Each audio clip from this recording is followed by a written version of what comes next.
네, 방금 소개받은 고려대학교 이경호입니다.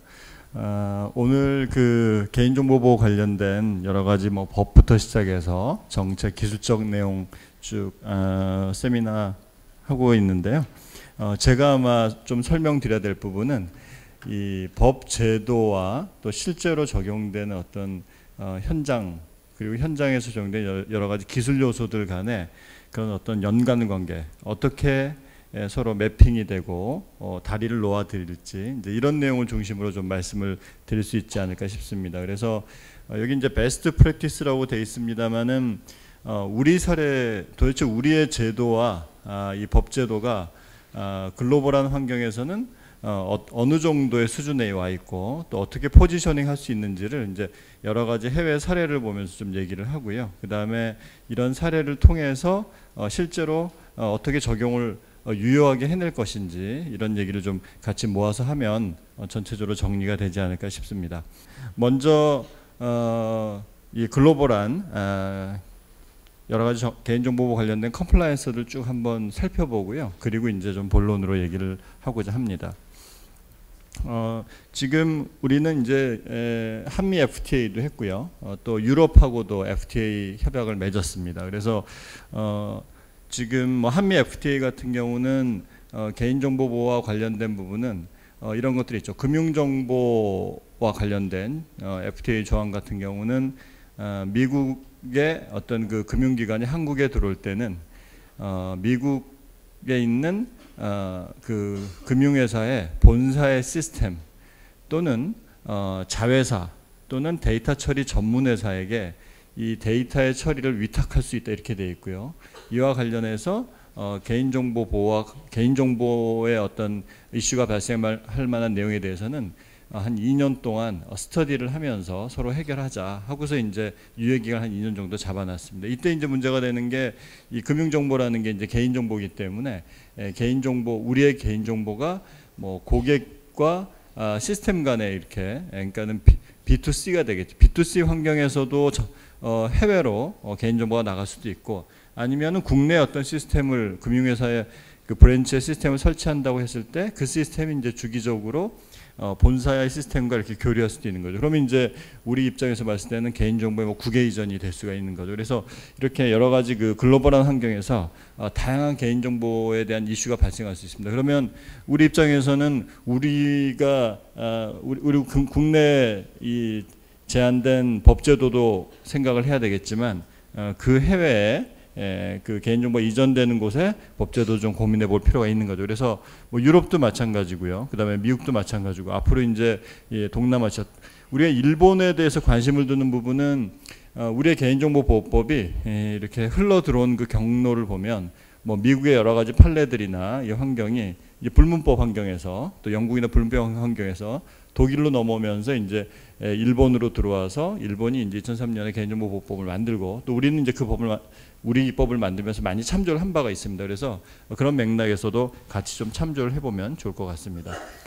전반적인 글로벌의 어떤 정보보호 컴플라이언스는 굉장히 강화가 되고 있는 추세고요. 뭐 해외뿐만이 아니고 우리나라에 있는 국내 컴플라이언스들은 굉장히 현재 강화가 되고 있는 추세입니다. 뭐 대표적으로 정보통신망법 같은 경우는 이번 8월 18일 날 이제 발효가 됐는데요. 뭐 주민번호를 인터넷상에서 3년 내에 다 제거하겠다 이런 굉장히 강력한 정책도 펼치고 있는 상황이고요. 또 우리 지금 개인정보법 이 주제고요. 그다음에 이 법이 있기 전에 뭐 국정원의 여러 가지 보안 규정이라든지 이 공공기관들은 이런 규정에 의해서 굉장히 강력한 어떤 통제를 받아왔습니다. 글로벌하게 이제 봤을 때 전반적으로 개인정보 보호에 대한 컴플라이언스는 아주 강력하게 현재 대두가 되고 있고요. 뭐 OECD 가이드라인도 OECD의 이제 특징이 그렇습니다만은 OECD의 그 가이드라인은 일단 그 프린시플로서 이렇게 제공되는 형태지만 사실은 그 회원국들이 이제 회원국 예를 들면 이태리 같은 경우는 이태리의 개인정보 보호에 관련된 법률을 보면 우리는 OECD의 이런 프린시플을 100% 만족시키기 위해서 이러한 정책을 법률화시킨다 이렇게 먼저 주장을 하는 거죠. 그러니까 OECD에 참여하고 있는 국가들은 반드시 OECD의 어떤 가이드라인을 따르게 돼 있는 거죠. 그래서 굉장히 강력한 그런 의미를 갖고 있고요. EU 전체적으로도 데이터 프로텍션에 대한 특히 각 국가별로 데이터 이전 시에는 특별한 통제 장치를 갖추지 않으면 이전할 수 없도록 한다라든지, 또 EU하고 미국 간에는 세이프 하버, 뭐 잘 아시겠습니다만 세이프 하버에 대한 규정을 만들어서 일단 미국으로 데이터가 이전될 때는 미국의 기업들은 미 상무성에서 가이드한 내용을 지키게 돼 있고, 또 그런 잘 지키고 있다라는 어떤 그 확약을 문서로서 제출하게 돼 있습니다. 뭐 이런 것들이라든지, 또 미국 자체 내에도 뭐 GLBA부터 시작해서 이건 이제 금융에 관련된 거고요. 건강보험과 관련된 하이파라든지 여러 가지 각종 법률, 뒤에서 좀 말씀드리겠습니다만은 이런 법률에 개인정보에 대한 굉장히 수준 높은 어떤 규제들이 다 포함이 돼 있습니다. 뭐 전반적으로 OECD 8원칙은 기본적으로는 개인정보의 국제 유통에도 관련이 있고요. 기본적으로는 프라이버시에 대한 보호에 대해서 초점을 맞추고 있죠. 그리고 이제 EU에서 그 데이터 프로텍션에 대한 그 디렉티브가 나왔을 때는 소비자의 프라이버시에 초점을 맞춘 그런 그 지침을 개정을 하게 되고요. 그 다음에 전화라든지 이메일, 쿠키, 위치 정보까지 이제 규제 대상을 확대하게 되는 데 이제 의미가 있다고 하겠습니다. 그래서 EU의 그 전반적인 프라이버시 규제를 보면 어떤 인터넷의 익명성이라든지 또 이 프라이버시 디렉티브 등 이 고객의 프라이버시를 강화하기 위한 이 방향으로서 계속 규제를 강화해오고 있고요. 그 규제 대상을 기존의 ISP 이동통신사에서 이제 모든 온라인 사업자까지 다 확대되게 됩니다. 그다음에 이제 이게 미국의 그 세이프 하버인데, 앞에서 말씀드렸다시피 유럽의 규제 수준을 미국에 이행을 시키고자 하는 거죠. 그런데 이런 그 행위들이 되게 어려운 게, 예를 들자면 뭐 잊혀질 권리다라고 하면, 잊혀질 권리는 전 세계 26개국에서 잊혀질 권리를 이제 인정하고 있죠. 뭐 시작은 뭐 2009년에 이 독일 법원에서 그 어떤 그 강도 상해 사건을 벌인 사람이 이제 뭐 이 감옥에 갔다 와서 형을 다 살았는데 또 반성도 많이 했고요. 그런데 이제 취업을 하려고 보니까 취업이 안 되는 거죠. 그래서 확인해 보니까 위키피디아에 자기 그 범죄 사실이 이제 그 사건이 올라가 있는 겁니다. 그래서 이걸 지워달라고 위키피디아에 얘기했더니 안 지워주는 거죠. 그래서 이제 독일 법원에 소송을 걸었고, 독일 법원은 이제 지우라 이렇게 된 거죠. 소위 말해서 이제 이런 형태로 해서 이 잊혀질 권리가 이제 전 세계적으로 확대되고, 우리 개인정보보호법에서도 이용자가 이 정보 주체가 요구하면 그 개인정보를 지체 없이 삭제할 것, 이렇게 이제 법률이 돼 있습니다. 물론 예외사항은 있지만요. 그런데 미국 같은 경우는 이런 요구사항을 받아들이면 상당한 이슈가 있다라고 얘기를 했죠. 그래서 페이스북한테 이제 물어봤죠. 연방정부에서 너희들 잊혀질 권리에 대해서 지울 수 있겠느냐 했더니, 이제 페이스북 입장에서는 어떤 사건이 있었냐면, 어떤 사람이 이제 술을 많이 마시고서 그날 밤 기분이 좋아서 이제 자기가 누드인 상태로 사진을 찍어서 페이스북에 올렸죠. 근데 이제 그리고 잠이 들었는데 밤새도록 이제 이 이 공유가 되면서 다음날 아침에는 정말 회복할 수 없을 정도로 많이 이제 그 페이스북 안에 퍼지게 됩니다. 그래서 이 사람이 이 사진을 삭제하면서 페이스북한테 요청을 하죠. 내 사진을 전부 다 삭제해 주세요. 그 사진은 분명히 내 사진입니다. 이렇게 얘기했더니 페이스북은 그럴 수 없어요. 만약에 다른 사람이 공유한 사진을 지우려면 그 사람의 계정에 들어가야 됩니다. 그래서 지울 수가 없습니다. 이렇게 얘기를 하죠. 그러면 예를 들면 이 사람이 소송을 걸어서 이 페이스북에 있는 사진을 다 지울 수 있도록 할 것이냐, 이제 이런 이슈가 발생하는 거죠. 그런데 미국 내에서 이제 인정하지 않는 거죠. 이게 소위 말해서 EU와 미국의 어떤 이 규제에 대한 관점의 차이죠. 물론 비즈니스적 관점도 있습니다. 왜냐하면 이걸 인정할 경우 페이스북은 굉장히 큰 데미지를 비즈니스적으로 입을 것이다. 이런 점이 같이 고려가 됐죠. 그래서 이 세이프 하버에 대한 부분은 유럽의 어떤 이 개인정보 보호에 대한 눈높이를 미국에 올려놓는 그런 효과를 가지고 오지만, 아직 한계는 영역별로 많이 있다, 이렇게 볼 수 있습니다. 전반적인 미국의 개인정보에 대한 컴플라이언스를 쭉 이렇게 나열을 해봤는데요. 이게 이제 1970년대부터 최근까지 있습니다. 마지막에 있는 게 이제 패트리어트 액트, 이게 9.11 테러 이후에 이제 나온 이 소위 말해서 미국 내에 입국하지 않더라도 비행기를 타고 트랜짓만 하더라도 그 사람에 대한 정보를, 예전 뭐 금융부터 시작해서 인터넷 정보까지 FBI 레터 하나로도 이 조회해 볼 수 있는, 그리고 그 조회했다는 사실 자체를 본인에게 통보하지 않도록 명령할 권리까지를 보장하는 이제 그런 법이죠. 그래서 이번에 오바마 정부에서도 다시 한번 연장을 한 바 있습니다. 이런 것들이 이제 우리가 FTA에서 예를 들면 우리의 금융 정보가 뭐 미국에 저장이 됐을 경우에 이제 뭐 여러 가지 우려되는 바이기도 하고요. 그 다음에 이제 뭐 금융 현대화법 GLBA 같은 경우가 이제 그 개인 정보에 대해서 유출됐을 때 유출 통지에 대한 부분을 갖다 이제 포함하기도 하고요. 그래서 또 의료보험 이 히파, 하이파라고도 하는데 이 건강보험에 관련된 법률도 있고요. 그래서 굉장히 다양한 우리가 지금 개인정보보호법을 이제 작년에 통과시켜서 발효시켰는데 이미 그 이전에 굉장히 다양한 규제들이 현재 존재하고 있었다 이렇게 보시면 될 것 같습니다. 이제 그 중에 하나가 이게 이제 FTC 그 공정거래위원회에서 섹션 5에 있는 내용인데요. 불공정 거래로 처벌받을 수 있는 것 중에 하나가 이제 웹에 게시된 개인정보가 오용되거나 이렇게 될 경우에 불공정한 서비스를 했다 이렇게 이제 처벌받을 수 있다 이런 것들도 있고요. 그 다음에 사기에 해당하는 정도로 처벌받을 수 있는 것들이 이제 어떤 고지사항, 고지와 동등한 수준으로 보호를 받을 것으로 예상을 했는데 그게 좀 과장돼 있었다. 이러면 이건 사기에 해당된다. 이런 정도의 해석을 FTC가 지금 하고 있습니다. 그리고 이게 이제 히파, 하이파라고 하는데요. 미국은 이 건강보험이 단일화되어 있지 않죠. 민영화되어 있기 때문에 예를 들자면 뭐 결혼을 했다가 남편의 어떤 건강보험 혜택을 받고 있다가 뭐 이혼을 해서 다른 남자랑 결혼하게 되면 새로운 남편의 그 보험회사로 과거에 이 건강보험 서비스를 받았던 회사에서 가지고 있던 그 개인정보, 치료했던 그 정보가 이전이 되는 거죠. 그럼 이전이 되면 굉장히 이게 조심스럽게 이전이 돼야 될 거고요. 아마 또 무결성, 그 정확도도 확보가 돼야지 이어서 진료를 하는 병원에서는 과거의 데이터를 기반해서 진료를 할 수가 있겠죠. 그래서 굉장히 엄격한 관리를 하도록 돼 있는데 이게 이제 부적절하게 처리가 됐을 경우에 이제 문제가 그런 부분에 처벌을 받게 돼 있는 거죠. 그래서 미준수 시에는 25만 불 정도의 어떤 25만 불 이하의 벌금과 10년 이하의 징역형에 처해질 수 있는 거죠. 이 금액을 보면 우리 개인정보보호법에서도 최고 형량이 1년 이하의 징역, 그 다음에 10년 이하의 징역, 그 다음에 뭐 1억 이하의 벌금 이렇게 돼 있는데요. 그게 이제 최대 형량이죠. 굉장히 강력한 형량이죠. 10년 이하의 징역이라고 하면 왜냐하면 우리나라에서 살인죄를 저질렀는데 초범이고 우발적이었다면 한 7년 정도 형이 나오는데요. 그런 것과 비교하면 굉장히 강력한 법률이라고 볼 수 있습니다. 그래서 이 하이파법 같은 경우는 이제 미국의 어떤 그 건강보험 그 시장 환경의 특성을 좀 반영하고 있다 이렇게 볼 수 있습니다. 그래서 이제 관련된 내용이 예를 들자면 기술적으로도 구체적으로 접근 통제라든지 감사 통제, 무결성, 인증, 또 전송할 때 보안 이런 것들이 이제 내용이 다 포함이 돼 있는 거죠. 예, 그래서 이제 그 관련된 내용이 이 소위 말해서 침해 사고가 발생하면 고지를 해야 된다. 우리 개인정보보호법에서도 사고가 발생하면 정보 주체에게 지체 없이 통보하도록 되어 있는 거죠. 이런 부분이라든지 또 대상 기관을 확대해 나가고 있고요. 다양한 이런 벌칙과 이 처벌이 강화되고 있는 상황입니다.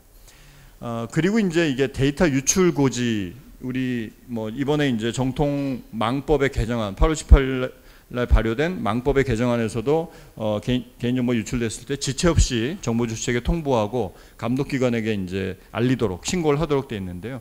그 근거가 되는 이 미국의 그 데이터 유출 고지에 대한 부분이 이제 여기 있습니다. 그래서 미국의 44개 주에서 이런 개인정보 침해 사고가 발생했을 때 피해자에게 개별적으로 신속하게 공개하고 알려줄 것을 의무화하고 있죠. 그런데 모 은행이 지금 한 300만 명의 개인정보 유출된 사건에 대해서 피해자에게 이걸 다 통보를 하는데 약 1억 8천만 불 정도를 지불해야 되는 그런 판례도 실제 사례도 있습니다. 그래서 이걸 이제 연방법으로 옮겨가려고 하는데 연방 전체에서는 아직 좀 장애가 있는 상황인데요. 일단 전체적으로는 굉장히 많이 활용되고 있는 부분이다. 그런데 이제 이 부분도 그러면 도대체 어느 정도의 사고가 났을 때 이걸 인지했다고 볼 거냐 이런 이슈들은 아직 남아 있습니다. 그래서 이제 이런 전반적인 틀 안에서 도대체 어떻게 우리가 지켜나가야 될지 뒤쪽에 이제 우리가 개인정보의 어떤 기술적 관리 조치 기준이나 안전성 확보 조치 기준에도 말씀을 드리고 암호화 전략에도 말씀드리겠습니다만은 전체 틀을 좀 봤으면 합니다. 일단 이렇게 접근하는데 우리는 각 조직별로 자원이 많이 부족하다. 왜냐하면 개인정보 보호에 관련돼서 몇 사람 일할 사람이 많이 없고요. 게다가 정보력도 한계가 있고 왜냐하면 추적하는데 뭐 여러 가지 유용한 뭐 IP DNS 정보를 우리가 확보해서 추적할 수 있냐, 그런 것도 좀 어려운 거고요. 시간도 좀 제약적이고 기술도 좀 한계가 있습니다. 그래서 도대체 어떻게 접근하는 게 바람직할 것인지 일단 아이디어란 모습을 좀 찾아보려고 합니다. 일단 대응 방법이 모든 솔루션을 다 갖춰서 그걸 공개적으로 구축한다라고 하면 아마 상대방은, 공격자는 분명히 이런 부분을 우회해서 우리에게 공격을 가할 겁니다. 지난번에 발생했던 S사의 포털사의 3,500만 건 유출 사건도 굉장히 오랜 기간 동안에 악성 코드를 심어서 그 DB에 접근하는 아이디 패스워드를 알아내고, 그래서 이제 개인정보 DB 3,500만 건을 주기적으로 쭉 쿼리를 해서 웹쉘을 통해서 예를 들자면 SQL 스트링을 보내고, 그래서 이제 꺼내가는 이런 사례인데요. 아주 조직적이면서 오랫동안 타겟팅해서 꺼내가는 데 있어서는 앞에 솔루션 플러스 전반적인 이 솔루션을 잘 관리해낼 수 있는 그런 프레임워크가 필요하다, 이렇게 볼 수 있습니다. 그래서 이 S사 아마 국내 1위의 회사인데, 여기서도 반성한 바가 실제로 이런 솔루션 효과를 측정을 해봤더니 이 누수가 많더라. 그래서 결국 이 부분은 전반적으로 프레임워크를 가지고 뒷단에서 모니터링을 잘하면서 행위를 모니터링하는 것들이 보다 효과적인 전략이다, 이렇게 이제 보고 있습니다. 그래서 그 사례인데요. 예를 들자면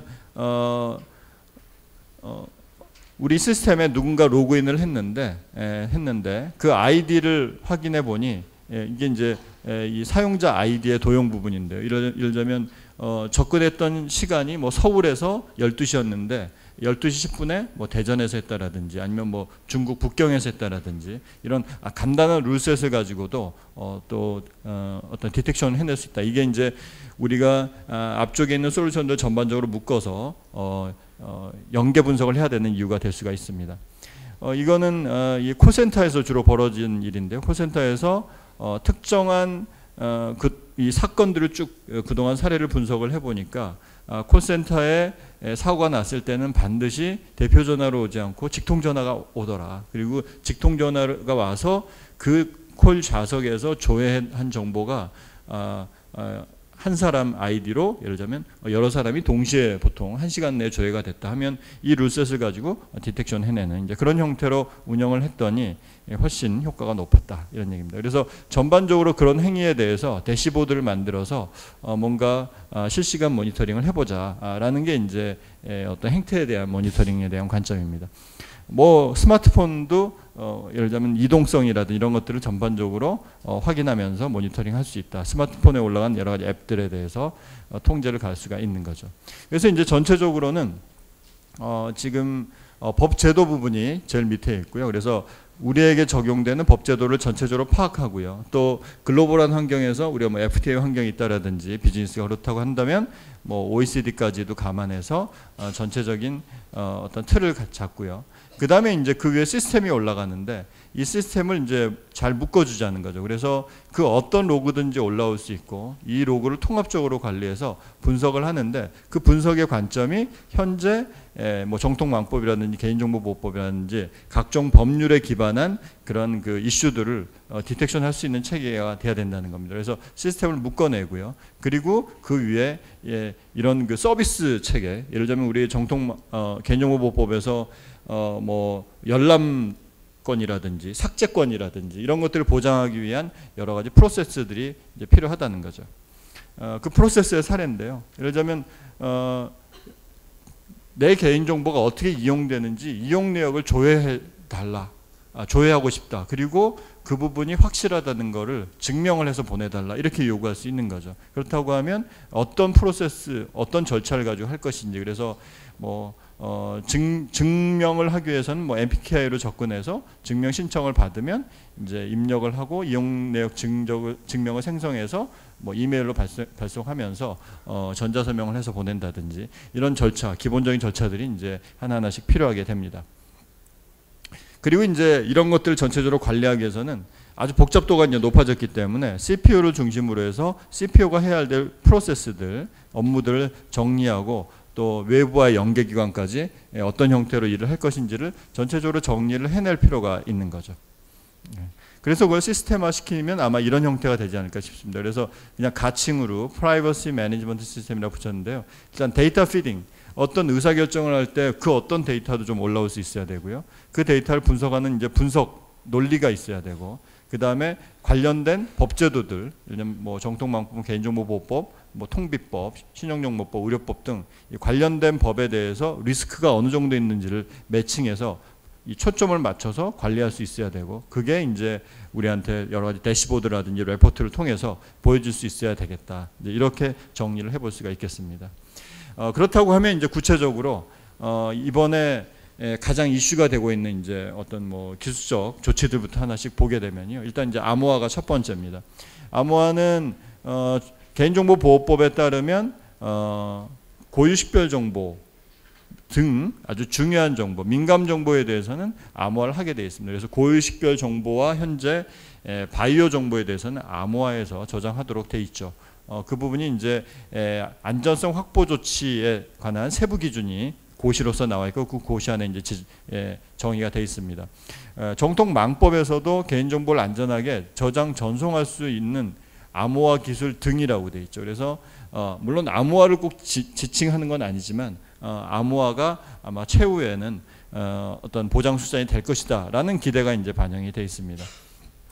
그리고 이제 고유식별 정보를 암호화할 수 없을 경우에 암호화하지 않고 저장하는 경우를 이제 두 가지 케이스로 두고 있죠. 그 중에 하나가 이 내부망에서 고유식별 정보나 또 바이오 정보를 암호화하지 않을 때는 그 근거가 공공기관은 개인정보 영향 평가를 통해서 판정을 내려야 되고, 그 다음에 그렇지 않은 민간기관의 경우는 이 위험도 분석 기준에 따라서 평가를 하고, 이 안에 들어있는 26개 항목에 대해서 모두 우리가 그 해당 개인정보 파일에 대해서 적용하고 있다라고 할 경우에는 암호화를 하지 않아도 좋다라는 이런 해석을 하고 있습니다. 문제는 이제 개인정보보호법 안에 이 개인정보 영향평가의 대상은 어디까지고, 영향평가 대상이 아닌 이 위험도 분석 기준을 적용받는 대상은 어디까지인지라는 부분인데요. 지금 영향평가에 대해서 정의한 개인정보법 제33조를 보면 공공기관에 대해서 영향평가를 적용하는데요. 28조에 보면 위탁자와 수탁자의 관계가 정의가 되어 있습니다. 그 정의를 보면 공공기관의 개인정보를 위탁 관리하는 수탁자들은 위탁자의 직원으로서 취급한다. 공무원 의제가 성립되는 거죠. 그러면서 거기에 적용해야 될 내용 중에 개인정보 영향평가도 포함이 되어 있습니다. 결국은 정부의 개인정보 DB를 위탁 처리한, 예를 들면 은행이다 그러면 우리가 국고수납 업무를 기본적으로 하고 있죠. 게다가 뭐 대출을 할 때 공유센터를 통해서 주민등록 등본 DB라든지 아니면은 뭐 공시지가 DB라든지 뭐 토지 등기부 등본, 뭐 건물 등기부 등본을 이렇게 조회하기 때문에 그때 보여지는 개인정보는 결국은 은행이 동사무소, 국민이 동사무소 가서 해야 될 일을 위탁받아서 처리해주는 수탁자가 되어 있는 거죠. 그래서 이제 이런 부분을 적용할 경우에 예를 들면 은행 같은 경우는 수탁자로서 영향평가 대상이 이제 되는 거죠. 그래서 이런 그 범위에 대한 해석, 그런데 이제 그렇다고 은행 전체가 그러냐, 아니면 그 해당 업무가 아마 그렇게 되겠죠. 그러면 나머지 부분은 위험도 산정을 통해서 처리할 것인지. 그런데 거기서 조회하는 공통 DB, 원장 안에 있는 그 주민등록번호를 양쪽에서 동시에 조회한다라고 할 때 그러면 어느 기준을 따라야 되는, 이런 것들을 이제 해석을 해놔야 될 걸로 보입니다. 망법에서 얘기하는 기술적 관리 보조치 기준의 이제 암호화는 뭐 비밀번호, 바이오 정보 등이 이제 일방향 암호화로 하게 돼 있고요. 그다음에 주민등록번호, 계좌, 신용카드 번호 이런 것들이 이제 양방향, 소위 말해서 안전한 암호 알고리즘으로 암호화되도록 되어 있습니다. 그러면 안전하다는 건 어떤 거냐? 안전하다는 거는 예를 들자면 이제 우리 키사에서 암호화에 대한 가이드라인을 내고 있는데, 이게 지금 해시 함수는 일방향 암호니까요. 일방향 암호에 대한 가이드라인, 그다음에 양방향 대칭키 암호, 양방향 암호죠. 양방향 암호에 대해서 이제 가이드라인을 제시하고 있는데, 실제 예를 들자면 주민등록번호가 암호화가 되어 있는데 뭐 AES 128비트로 되어 있는데 유효 기간이 40년이다. 그러면 40년 내에 풀리면 우리가 대한민국 국민의 평균 수명이 뭐 80세라고 보면 나머지 40년 동안 풀려 있는 거거든요. 이제 뭐 이론적이긴 합니다만은. 그래서 결국 한 100년 이상 유지될 수 있는 그런 강도의 암호 알고리즘을 써야 된다라고 봤을 때 적어도 AES 128비트에 128비트 이상을 써야 되는 건지 192비트 이상을 써야 되는 건지 이런 판단을 해야 되는 거죠. 이런 그 알고리즘에 대한 선택도 소위 말해서 이 개인정보 처리자의 이 선관 의무, 선량한 관리자로서의 의무에 포함이 될 수 있습니다. 결국 그 기술관리적 보호조치 기준을 전체적으로 이행을 해내야 되는데 그 이행에 대한 해석을 해내야 되는 거죠. 그 해석은 뒤에서 이제 간단한 프랙티스를 통해서 한번 보도록 하겠습니다. 전체적으로는 이제 이 기술관리적 보호조치에는 이제 내부관리 계획 부분이 포함되어 있고요. 그 다음에 접근 통제 부분, 그 다음에 접속 기록의 이변조 방지 부분, 그 다음에 암호화 부분, 그 다음에 악성 프로그램 방지에 대한 뭐 백신 적용 부분, 그 다음에 출력 복사 시 보호 조치 부분, 그 다음에 개인정보의 표시 제한을 어떻게 할 것인지, 뭐 주민등록번호는 어디까지 이 표시를 하지 않을 경우, 소위 말해서 아스타로 처리하는, 마스킹 처리하는 부분이 어느 정도 하는 것들이 바람직한 건지, 이렇게 이제 망법에 기술관리적 보호조치 기준이 이제 적용돼 있습니다. 이건 이제 실제로 적용한 사례 몇 가지를 보면요. 이제 접근 제어 부분입니다. 접근 제어는 결국 내부 네트워크와 인터넷 간의 접근 제어를 해야 되는데 여러 가지 그 위협 공격으로부터 각 영역별로 보호를 해내야 되는데 결국 뭐 IP로 접근 제한하는 거는 유효한 IP로 접근 제한하는 것까지만 적용했다면 이게 유효한 것인지 아니면은 꼭 방화벽을 써야 되는 건지 뭐 라우터 ACL만 가지고 해도 되는 건지 또 불필요한 서비스가 올라와 있어서 그게 소위 말해서 해킹의 어떤 통로가 될 수 있는 건지 이런 부분을 이제 들여다보게 되는데요. 결국 현재 적용돼 있는 다른 업종, 같은 업종의 다른 회사와의 수준 또 사회적으로 우리가 그동안의 사고에서 인지한 최소한의 이 정도는 이루어져야 된다라고 기대하는 수준을 맞춰내지 않으면 곤란하다. 그래서 전체적인 어떤 눈높이는 그동안 우리 실제 사고가 발생했을 때 기대됐던 수준들 그리고 법원에서 나온 어떤 판례에 따라서 기대되는 요구 수준을 최소한 보장을 해야 된다고 볼 수 있습니다. 그래서 적어도 이런 부분은 기본적으로 적용이 돼야 된다. 그 다음에 이 접근 제어에서는 뭐 이 접근자의 권한을 차등부여하고 있는 건지 실제로 기술관리 조치에서는 계정을 분리하게 되어 있고요. 계정을 분리했다는 내용이 이제 로그로 남아 있어야 되고 그 로그를 2년 이상 보관하게 돼 있고 또 접근 로그에 대해서는 6개월 이상 보관하게 돼 있고 이런 이제 내용들이 들어 있습니다. 또 접근 권한 자체 관리 책임자 또 취급자 대상으로 접근 권한을 구체적으로 좀 나눠야 되고요. 또 직급별로 업무별로 최소한의 권한만 부여해야 되고 이 최소한의 권한이라는 부분은 지금 개인정보보호법에서는 개인정보 수집이 최소한의 개인정보를 수집했다라는 거를 입증할 책임이 이 개인정보 처리자에게 있기 때문에 그러면 처리자는 이 개인정보 소위 말해서 주민번호를 수집했다고 하면 주민번호가 수집되지 않고서는 이 업무를 처리할 수 없다라는 것을 입증을 해야 되는 그런 그 의무가 부과되어 있는 거죠. 그렇다고 하면 그 최소한이 실제로 시스템상에 어떤 형태로 부여가 돼야 되는지 또 그동안의 말소 변경에 대한 로그도 남아야 됩니다. 그래서 이제 이런 것들을 시스템에 반영을 시킬 필요가 있는 거죠. 감사 부분에도 지금 뭐 6개월, 2년 로그를 가지고 주기적으로 이런 그 로그에 대해서 감사를 하도록 되어 있는데요. 실제로 즉시 또 보고가 되는 조치가 취해지는지 또 재반 보호 장치에 대해서 주기적으로 확인하는지 내용을 이제 보게 됩니다. 결국 기본적인 로그는 그 사람에 대한 식별, 시리얼 넘버 이게 프라이머리 키가 되겠죠. 그리고 취급자 식별 정보, 접속 일시, 접속지, 수행 업무 정도는 아주 기본적인 로그가 될 수 있습니다. 그래서 어떤 로그의 사례를 하나 보고 계십니다.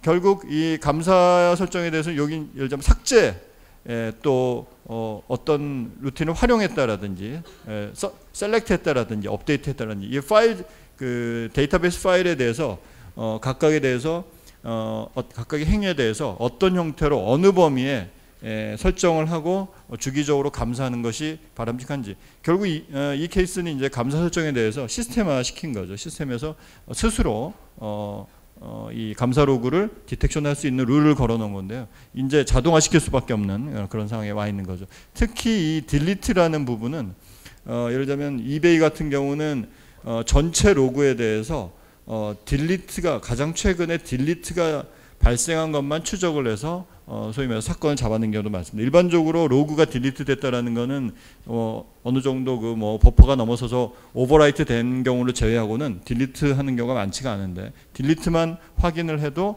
상당히 많은 사고를 적발해낼 수 있다, 이렇게 볼 수 있습니다. 그래서 이 이제 결과 샘플을 하나 보고 계시고요.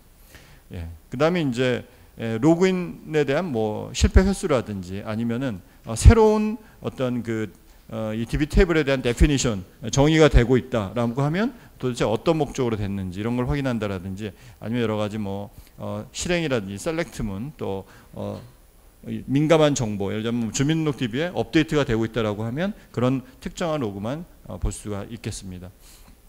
암호화는 전체적으로 두 개로 나눠놨는데요. 저장시 암호화, 전송시 암호화가 있는데, DMZ 구간과 외부망은 무조건 저장 및 전송 시 암호화를 해야 되는 거고요. 해야 되는 거고, 그게 이제 외부망이죠. 그래서 당연 의무 암호화고요. 이 부분이 이제 이슈인데, 그러면 우리 파이어월 안쪽에 뭐 패스워드라든지 아니면은 고유식별 정보에 대해서 어떤 방식으로 암호화를 할 건지에 대한 판단, 이게 이제 영향평가라든지 위험도 분석 기준에 따라서 이루어지게 됩니다. 그래서 그 대상 정보는, 고유식별 정보는 주민번호, 여권번호, 운전면허번호, 외국인 등록번호가 이제 대상이 되고요. 어떤 알고리즘을 선택할 것인지, 이게 이제 우리의 이슈인 거죠. 그 다음에 암호화 방식은 일단 가이드하고 있습니다. 단지 지금 바이오 정보에 대해서 일방향으로 할 거냐 양방향으로 할 거냐는 어떤 그 업무 특성에 따라서 좀 판단할 필요가 있습니다. 우리 개인정보보호법에서는 양방향을 허용하고 있고요. 정통망법에서는 일방향으로 하도록 가이드하고 있죠. 기타 데이터베이스 전체에 대해서 암호화를 걸어놓은 경우에 그게 유의미한 거냐, 이거는 법에는 타당할 수 있지만, 법에는 부합할 수 있지만, 일단 쿼리만 하면 다 풀리는데 이게 암호화의 의미가 있느냐, 뭐 이런 이제 공격도 들어올 수 있는 거죠. 이 부분은 아마 구체적인 안들이 이제 나올 수 있는데, 현재까지는 전반적인 암호화도 암호화로서 인정하는 그런 상황으로 볼 수 있겠습니다. 이게 이제 컬럼 암호화의 어떤 사례인데요. 특히 암호화 모듈과 키 관리 부분이 잘 관리돼야 되고, 그래서 그 결과값은 이제 이런 형태로 보여지기 때문에 이 DB 자체에 대한 유출에 대해서는 충분히 의미가 있다, 이렇게 이제 얘기하고 있습니다. 요거는 이제 전송시 암호화인데요. SSL 암호화에 대한 걸 와이어샤크로 떠가지고 잠깐 보여드린 겁니다. 결국 이제 결론적으로는 종합적으로 다 이루어져야 되는데, 암호화 및 감사 부분이 이루어지고요. 그 다음에 전반적인 모니터링 체계, 특히 이 행태 기반의 모니터링 체계가 반드시 필요하고, 그 다음에 그런 것들에 대해서 법규를 준수하고 있는지에 대한 눈높이까지 확인하는 그런 형태로 전체적인 틀을 갖추지 않으면 곤란하다, 이렇게 볼 수 있겠습니다. 어떤 관점에서 도대체 그러면 이제 업무에 대해서 접근해야 될지를 간단하게 좀 정리를 해봤습니다. 일단 우리 스스로 목표를 설정할 필요가 있다는 겁니다. 근데 그 목표는 규제와 이 소송 위험에 대해서 관리할 필요가 있다는 겁니다. 법정에서 이제 실제로 사고가 발생했을 때 법정에서 공방이 벌어지겠죠. 그런데 성과 눈물을 다했느냐라고 했을 때 정말 많은 증적을 우리는 판사님 앞에 제출하게 됩니다. 그런데 예를 들면 주기적으로 감사를 했느냐, 감사를 했는데 예를 들면 감사를 한 사람이 도대체 누구냐, 증인 뭐 예를 들면 채택이 돼서 할 때 상대방 변호사는 공격을 하겠죠. 증인은 예를 들자면 전공이 뭡니까? 경영학입니다. 그러면 경영학인데 정보보안 감사를 하고 계십니까? 혹시 정보보호에 대해서 감사와 관련된 교육을 받은 적이 있습니까? 없습니다. 뭐 이렇게 되면 이런 비전문가가 감사를 했다라는 것에 대해서 인정할 수 없습니다. 이렇게 들어갑니다. 이러면서 증적이 소위 말해서 배제가 되고, 이런 경우가 과거에 이제 A사 사건 때 있었기 때문에 이제 그런 송사와 규제의 눈높이에 맞춰서 우리가 접근을 할 필요가 있다. 그래야지 실효적으로 어떤 시스템의 운영이라든지 구축을 이어나갈 수 있다고 볼 수 있겠습니다. 소위 말해서 사전에 상당한 주의 의무 준수를 인정받기 위한 눈높이를 명확하게 확인할 필요가 있다, 이렇게 볼 수 있겠습니다. 그래서 기존에 우리가 뭐 전통적으로 어떤 이 규정을 만들어서 시큐리티를 보완을 한다든지 뭐 정책을 만들어서 이게 다 됐다라고 이해시킬 수 있느냐, 이미 그 시대는 끝났다는 거죠. 그 시대는 끝나고 오히려 구체적인 어떤 법정에서까지 리스크를 고려한 현재 체계의 이행 이런 것들이 필요합니다. 상당히 고도화된 개념으로 볼 수 있습니다. 그래서 결국 법제도를 준수하고 거기에 따라서 임직원이 인식을 할 수 있도록 만들어 드려야 된다는 거죠. 전반적인 라이프 사이클상에 해야 될 일은 아주 많습니다. 많은데 그 부분 중에 정말 이걸 다 할 수는 없기 때문에 필요한 부분을 잘 셀렉션해서 효과적이면서도 효율적인 시스템을 만들어 가야 됩니다. 전체적인 어떤 해야 될 일들을 좀 시스템적으로 볼 수 있도록 프레임워크를 한번 그려봤고요. 결국 기본적으로 법제도는 반드시 준수해야 되는데 그렇게 하기 위해서 여러 가지 제도가 필요하고 이 제도는 우리가 자율적으로 적용했다라는 것을 입증하는 법정에서 예를 들면 성과 논문을 다 했다라는 걸 제3자가 인정해 줄 정도로 객관적으로 입증받을 그런 프레임워크입니다. 그래서 적어도 이런 틀 안에서 우리의 해왔던 것들을 한번 검증할 필요가 있고요. 그리고 필요하다면 우리에게 특화되어 있는 부분을 해결하기 위한 어떤 여러 가지 기술들을 적용할 수 있어야 되고, 왜냐하면 지금 검증된 기술이 많지 않고 암호화도 지금 많은 트러블들이 올해 말까지 지금 이행해야 되는데 많은 트러블들도 발생했고요. 그래서 그런 부분을 좀 검증해내야 되고요. 그러면서 지속화시키는 이게 이제 필요하다고 보여집니다. 전반적으로 틀을 쭉 말씀을 드렸는데요. 우리가 그동안 해왔던 그 여러 가지 이 개인정보 보호에 대한 정책이라든지 또 새로 나온 어떤 법에 대한 부분, 제도에 대한 부분에 대해서 우리 조직에 이행을 할 때 그 기술과 이 법제도를 어떻게 실효적으로 매핑을 하고 이렇게 운영된 그 증적이 우리에게 실제로 리스크가 발현됐을 때 유효하게 이런 그 증적을 가지고 우리가 리스크를 회피해 나갈 수 있을 것이냐, 이런 고민을 실제 적용하면서 해야 되고, 그런 프랙티스가 아직은 많지 않기 때문에 하나하나 검증해 가면서 해나갈 수밖에 없는 상황인 것 같습니다. 이상 간략하게 말씀 마치겠습니다. 경청해 주셔서 감사합니다. 고맙습니다.